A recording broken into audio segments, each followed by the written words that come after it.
രാവിലെ എല്ലാവരും കൂടി ഏട്ടത്തിയുടെ വീട്ടിലേക്ക് പോകാനുള്ള പ്ലാനിങ്ങിലാണ്. അപ്പൊ ഗുഡ് നൈറ്റ്. ഇതാരാ ഇത്ര രാവിലെ? വസു, പോയി വാതിൽ തുറന്നേ. ദേ മനുഷ്യ, എന്നെ കൊണ്ട് പറയിപ്പിക്കരുത്. പോയി തുറക്ക മനുഷ്യ, ഞാൻ അടുക്കളയിൽ ജോലി ചെയ്യുന്ന കണ്ടില്ലേ? പ്രതാപ് വാതിൽ തുറന്നപ്പോൾ മുന്നിൽ നിൽക്കുന്ന ആൾക്കാരെ കണ്ട് ഞെട്ടി. ഇതെന്താ എല്ലാരും ഇത്ര രാവിലെ തന്നെ? ഇങ്ങോട്ട് വരണേ, സമയം കാലം നോക്കണോ? അയ്യോ വേണ്ടായേ, അച്ഛയുടെ മോൾക്ക് സുഖാണോ അവിടെ? എന്റെ അങ്കിൾ, അവിടെ ഇവൾക്ക് സുഖമല്ലാതെ ഇരിക്കോ? ഇപ്പൊ അച്ഛന് ഞങ്ങളെ പോലും വേണ്ട. ഒട്ടും അസൂയയില്ലല്ലേ രണ്ടിനും? ഓ നമ്മളില്ലേ മോളെ. അമ്മ ഇത് എവിടെയായിരുന്നു?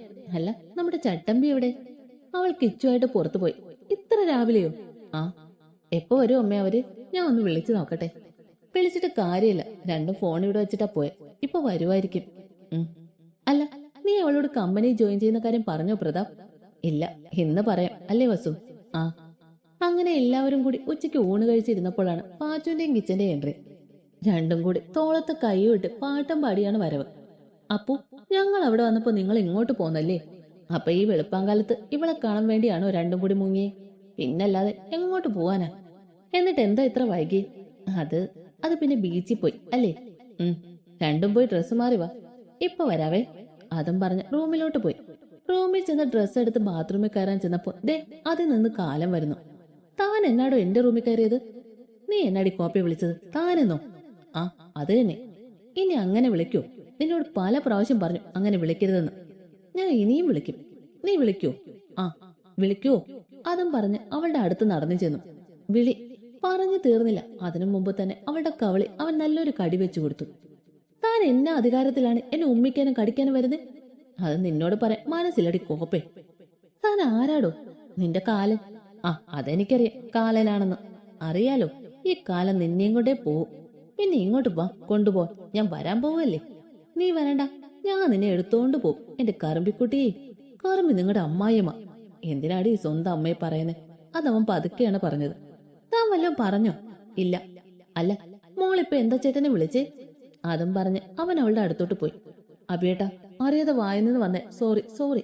ഇനി ഞാൻ അങ്ങനെ വിളിക്കൂല, സത്യം. ഒന്ന് പുറകോട്ട് നീങ്ങ്. ഇനി മോൾ അങ്ങനെ വിളിച്ച ഇന്നലെ തന്നതിന്റെ ബാക്കി അങ്ങോട്ട് തരും. വേണ്ടാത്തോണ്ടാ. ഇനി ഞാൻ ആവർത്തിക്കില്ല. ഒന്ന് മാറി നിൽക്ക്, ശ്വാസം മുട്ടുന്നു. വേണേ ചേട്ടൻ കുറിച്ച് ശ്വാസം തരാം. ഇയാൾക്ക് എന്തിന്റെ കേടാ ദൈവമേ? ഇയാൾ ഒന്ന് പറഞ്ഞ് രണ്ടാമത്തേന് ഉമ്മയ്ക്കിലാണല്ലോ പറഞ്ഞു നിർത്തുന്നേ. പാച്ചു, നീ എങ്ങനെയും കാലന്റെ കയ്യിൽ നിന്ന് രക്ഷപ്പെടണം. Think Pachu, think. അവളുടെ ആത്മകഥ. ഞാൻ അത് ചുമ്മാ പറഞ്ഞതാ. എനിക്ക് ശ്വാസം എടുക്കാൻ ഒരു ബുദ്ധിമുട്ടുമില്ല. നോക്കി, ഞാൻ പോയിക്കോട്ടെ. പോയി ഡ്രസ്സ് മാറ്, എന്നിട്ട് താഴേക്ക് വായു. എന്റെ ദൈവമേ, എന്റെ വീട്ടിൽ വന്നിട്ട് എന്നെ ഭരിക്കുന്നു. സമ്മതിച്ചു കൊടുക്കാൻ പാടില്ല. നീ ഇത് ഏത് ലോകത്താ? ഞാൻ ഓടി ബാത്റൂമിൽ കയറിയപ്പോ ഞാൻ വിളിച്ചു പറഞ്ഞു, താൻ പോടാ പീഡക. ഡി, അതിനു മുമ്പേ ഞാൻ ബാത്റൂമിൽ കയറി ലോക്ക് ചെയ്തു. വെറുതെ എന്നാത്തിനാ റിസ്ക് എടുക്കുന്നേ? ഇങ്ങനെ ഒരു സാധനം. അതും പറഞ്ഞ് ഒന്ന് ചിരിച്ചുകൊണ്ട് അവൻ താഴേക്ക് പോയി. അങ്ങനെ ഡ്രസ്സെല്ലാം മാറി ഫ്രഷായി പയ്യെ ബാത്റൂം തുറന്ന് തല പുറത്തിട്ട് ചുറ്റും നോക്കി. എന്നിട്ട് കൈ നെഞ്ചിൽ വെച്ച് ശ്വാസം വലിച്ചു വിട്ടു. കാലം പോയി. എന്നിട്ട് പയ്യെ സ്റ്റെപ്പ് ഇറങ്ങി ചെന്നപ്പോ കാലം നോക്കി പേടിപ്പിക്കുന്നു. ഞാൻ നോക്കി വളിച്ച ചിരി ചിരിച്ചു. അല്ല ചട്ടമ്പി, വാ, നിന്നോട് സീരിയസ് ആയി കുറിച്ച് കാര്യം പറയണ്ട്. അതെന്നാ വിശ്വച്ച? നിന്റെ കല്യാണം ഇത്ര പെട്ടെന്നോ? എനിക്ക് നാണം വരുന്നു. അയ്യോ, നാണം പോലും. അപ്പൊ അതല്ലേ? അതല്ല. വെറുതെ എന്നെ കൊതിപ്പിച്ചു. എന്തോ കേട്ടില്ല. പിന്നെ എനിക്കും കേട്ടണ്ടേ? എന്തിനാടി ഒരുത്തന്റെ ജീവിതം കൂടി കുട്ടിച്ചോറാക്കുന്നേ? അതെന്നതാ അങ്ങനെ പറഞ്ഞത്? ഞാൻ പാവല്ലയോ? എന്നെ ഒരു പാവം വന്നിരിക്കുന്നു. എല്ലാരും ഒന്ന് നിർത്തിയേ. പാച്ചു, ഇനി നിന്റെ പ്ലാൻ എന്നതാ? അത് ഇനി ഏതെങ്കിലും കമ്പനി കയറാൻ നോക്കണം, അത്ര തന്നെ. ഒരു കമ്പനിയെ ഇന്റർവ്യൂവിന് വിളിച്ചിട്ടുണ്ട് നെക്സ്റ്റ് മൺഡേ. അതിന്റെ ആവശ്യമില്ല. അതെന്നതാ അച്ഛ? നമ്മുടെ കമ്പനി ജോലി ചെയ്യാന്ന്. എന്ത്? നീ കേട്ടില്ലേ? അടുത്ത മൺഡേ SK കമ്പനി ജോലി ചെയ്യുമെന്ന്. പാച്ചു, ഇത് നിനക്കുള്ള പണിയാ. വേണ്ട പാച്ചു, ഇത് എങ്ങനെയും എതിർക്കണം. അല്ലെ നിനക്കാലം മൂക്കൊണ്ട് അക്ഷരമാല എഴുതിപ്പിക്കും. അത് സമ്മതിച്ചുകൂടാ. ഐഡിയ കിട്ടിപ്പോയി. അത് പറ്റൂല. അതെന്താ? അത് എനിക്ക് കഴിയില്ല. അവിടെ അറിയാവുന്നതുകൊണ്ട് ഞാൻ എങ്ങനെ അലമ്പിടും? അതിന് നീ സങ്കടപ്പെടേണ്ട. നീ അവിടെ ഒരു എംപ്ലോയി മാത്രമായിരിക്കും. നിനക്ക് എക്സ്പീരിയൻസും ആകും. അപ്പൊ എങ്ങനെ ജോയിൻ ചെയ്യുമല്ലേ? ഞാൻ എല്ലാവരുടെയും മുഖത്ത് നോക്കി. അവസാനത്തെ പ്രതീക്ഷയായി കിച്ചുവിന്റെ മുഖത്ത് നോക്കി. എവിടെ ഒരു മൈൻഡും ചെയ്യുന്നില്ല. ഞാൻ കിച്ചുവിന്റെ കൂടെ എറണാകുളം പോവാൻ നിൽക്കുക. അവിടെ കിച്ചു വർക്ക് ചെയ്യുന്ന കമ്പനി വർക്ക് ചെയ്യും. എനിക്ക് ഇൻട്രസ്റ്റ് ഉണ്ട്. അതുകൊണ്ട് ഞാൻ അവിടെ ശ്രമിച്ചാ പോരെ? അത് വേണ്ട അച്ഛ, പ്ലീസ്, ഞാൻ പൊക്കോട്ടെ. മോളെ, അവിടെ ആരുമില്ലാതെ ഇവിടെ ഞങ്ങൾ എല്ലാവരും ഉണ്ടല്ലോ. കിച്ചു ഉണ്ടെങ്കിലും അവിടെ നീ തനിച്ച്. നമ്മുടെ കമ്പനി ആവുമ്പോ ഇവിടെ നിൽക്കാനും ഞങ്ങൾക്ക് എപ്പോഴും മോളെ കാണാനും പറ്റും. അങ്കിൾ പറയണത് ശരിയാ.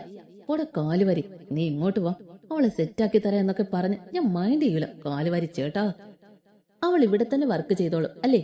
അമ്മ, ഒരമ്മയില്ല, പറഞ്ഞത് കേട്ടാ മതി. അച്ഛേ, നീ അതിന് അച്ഛനെയും വിളിക്കണ്ട, ഇത് ലാസ്റ്റ് ഡിസിഷനാ.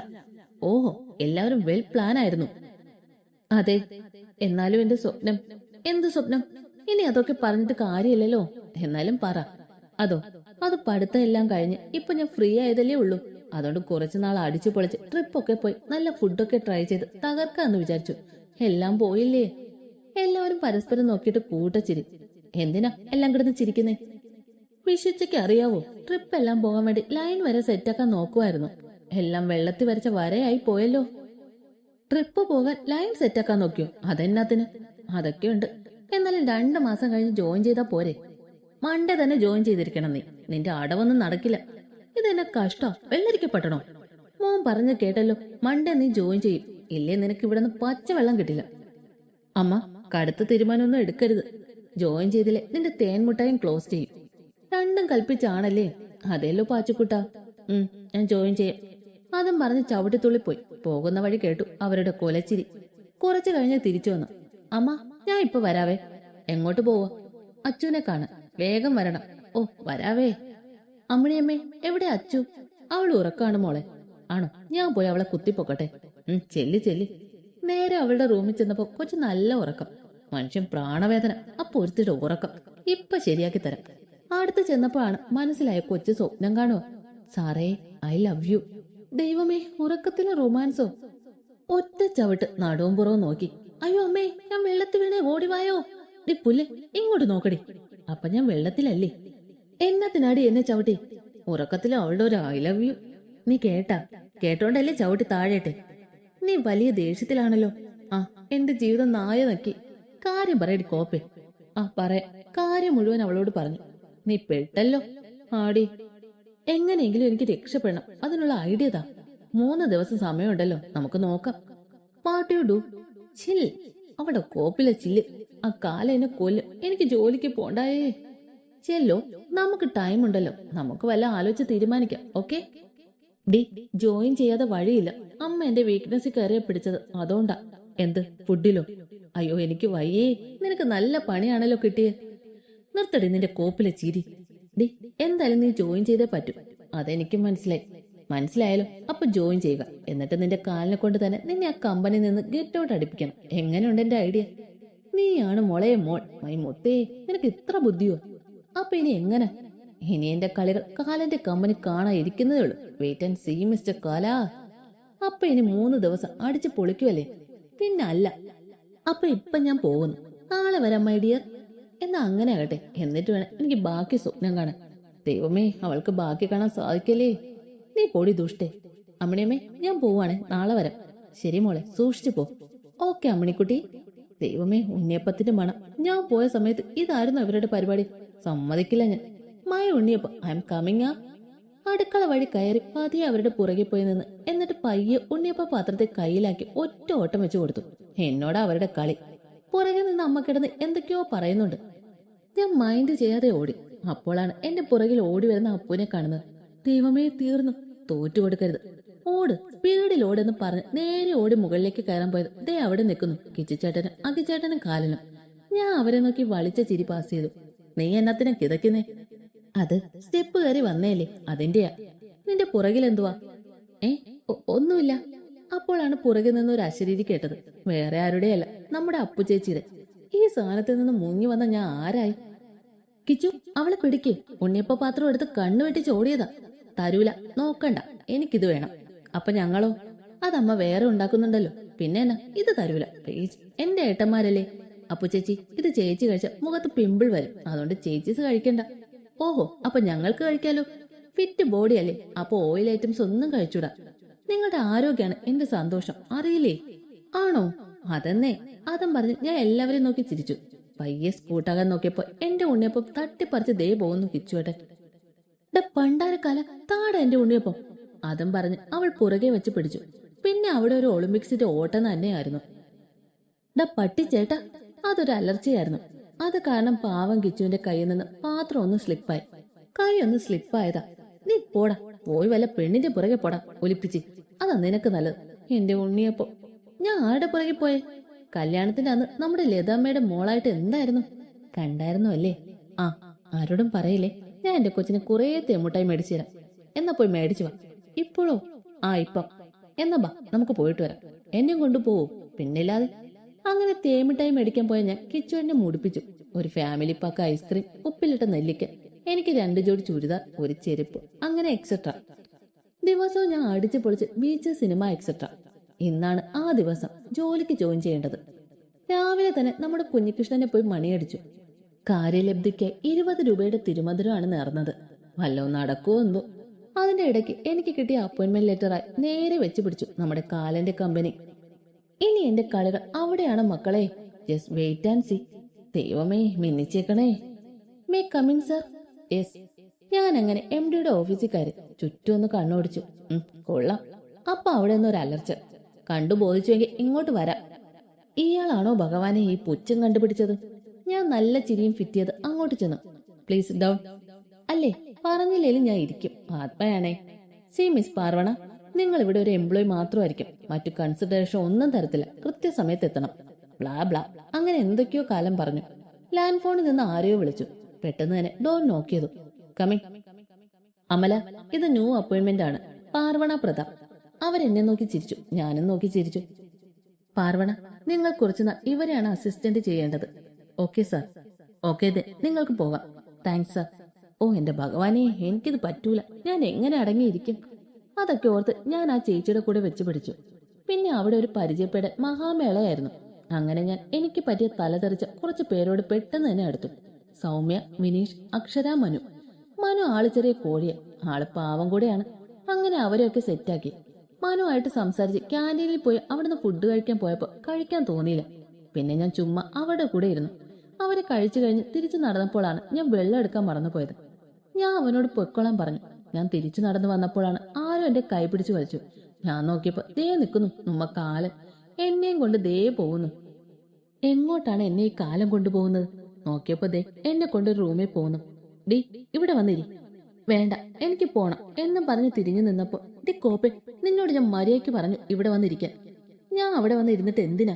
കൂടുതൽ ചോദ്യമൊന്നും വേണ്ട, വാ ഇങ്ങോട്ട്. ഞാൻ ചെന്നിരുന്നു. വെറുതെ എന്നാത്തിനാ അവനെ ദേഷ്യം പിടിപ്പിക്കുന്നത്? അതുകൊണ്ട് നല്ല കുട്ടിയെ ടേബിളിൽ പോയിരുന്നു. അപ്പതേ എന്നെ കലിപ്പിച്ചു നോക്കി. എന്നിട്ടൊരു പൊതി എടുത്തു വെച്ചു. എന്നിട്ട് തുറന്നു നോക്കിയപ്പോ ചോറും പൊരിച്ചമീനും പപ്പടവും തോരനും അച്ചാറും പച്ചമോരും. കണ്ടപ്പോ തന്നെ വായിൽ നിന്ന് വെള്ളം വന്നു. ഓ മൈ ഗോഡേ, എന്റെ കൺട്രോൾ കളയരുത്. കഴിക്കടി. എനിക്ക് വേണ്ട, ഞാൻ കഴിച്ചതാ. അത് ഞാൻ കണ്ടായിരുന്നു. നീ ഇത് കഴിച്ച നിന്റെ ഇഷ്ടമുള്ള തേമിട്ടായി തരാം. ഞാൻ പിന്നെ ഒന്നും നോക്കില്ല. നല്ല വെടുപ്പായി അത് കഴിച്ചു. കഴിച്ചോണ്ടിരുന്നപ്പോ ഞാൻ പയ്യെ തലയുയർത്തി നോക്കിയപ്പോ എന്നെ തന്നെ നോക്കിയിരിക്കുന്നു. ഞാൻ നോക്കി ചിരിച്ചു. ഒരാക്കിയ ചിരി എനിക്ക് സമ്മാനിച്ചു. കുറച്ചു കഴിഞ്ഞ് എനിക്ക് മതിയായി. ഞാൻ പയ്യെ തലയുയർത്തി നോക്കി. എന്താടി, നിനക്ക് മതിയായോ? ആ, കുറച്ചുകൂടി ഉള്ളല്ലോ, കഴിച്ചിട്ട് പോ. ഇനി എനിക്ക് കഴിക്കാൻ പറ്റൂല, വയറ് പൊട്ടിപ്പോകും. ആ, എന്നാ ശരി, പോയി കൈ കഴുകി. ഞാൻ ഓടിപ്പോയി കൈ കഴുകി തിരികെ വന്നപ്പോ ദേ നിൽക്കുന്നു നമ്മുടെ കാലൻ, കൈയും കെട്ടി ഭിത്തിച്ചാരി നിൽക്കുന്നു. എന്റെ ഭഗവാനെ, ആ നിൽപ്പത്ര ശരിയല്ല. കൂടെ ഒരു കള്ളച്ചിരി, സംതിങ് ഫിഷി. എന്താ? എന്ത്? എന്നെ എന്തിനാ ഇങ്ങനെ നോക്കുന്നേ? ഞാൻ എന്റെ കർമ്മിനെ നോക്കും. അങ്ങനെ ഇപ്പൊ നോക്കണ്ട. അല്ല, എന്താ മോളുടെ ഉദ്ദേശം? എന്ത്? നിന്നോട് ഞാൻ പറഞ്ഞിട്ടുണ്ട് ജീൻസ് ഇടരുതെന്ന്. അതെന്താ ഞാൻ ജീൻസ് ഇട്ട? ഇനി ഇങ്ങോട്ട് ഈ വക ഡ്രസ് ഇട്ടോണ്ട് ഇങ്ങോട്ട് വന്നാൽ ഞാൻ വരും. നിന്നെ ഞാൻ കൊല്ലും. അവിടെ കാലമാട. എന്താടി ഇപ്പൊ വിളിച്ചത്? കേട്ടില്ലേ? കാലമാട. ഡി, അവിടെ കോപ്പിലൊരു ഡ്രസ്. ദേ പാറു, എനിക്ക് ദേഷ്യം വരുന്നുണ്ട്. അതിന് ഞാനിപ്പോ എന്ത് വേണം? എന്ത് വേണമെന്ന് ഞാൻ പറയണോ? അതും പറഞ്ഞ് കാലമാട എന്റെ അടുത്ത് വന്നു. എന്റെ പാച്ചുവോ, ഉറങ്ങിക്കിടന്ന വെട്ടുപോത്തിനെ വിളിച്ചുണർത്തിയ അവസ്ഥയാണല്ലോ. എന്താടി, നിനക്കൊന്നും പറയാനില്ലേ? ഞാൻ 2 ചുമലും പൊക്കി ഒന്നുമില്ലാന്ന് കാണിച്ചു. ഞാൻ പറഞ്ഞുതരാം. വേണ്ട, വേണ്ടാത്തോണ്ടാ. കാല എന്റെ ഇടുപ്പി പിടിച്ച് പൊക്കി ടേബിളിൽ ഇരുത്തി.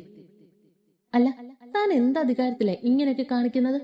അത് ചേട്ടൻ പിന്നെ പറഞ്ഞുതരാം. അതും പറഞ്ഞ് കയ്യിലിരുന്ന ഒരു സ്കാർഫ് എന്റെ കഴുത്തിലൂടെ ഇട്ടു തന്നു. നെറ്റിയിൽ അമർത്തി ചുംബിച്ചു. ഇനി പൊയ്ക്കോ എന്നും പറഞ്ഞ് കാല എന്നെ എടുത്തിരുത്തിയതുപോലെ ഇറക്കി. ഞാൻ പിന്നെ ഒരൊറ്റ ഓട്ടം വെച്ചു കൊടുത്തു.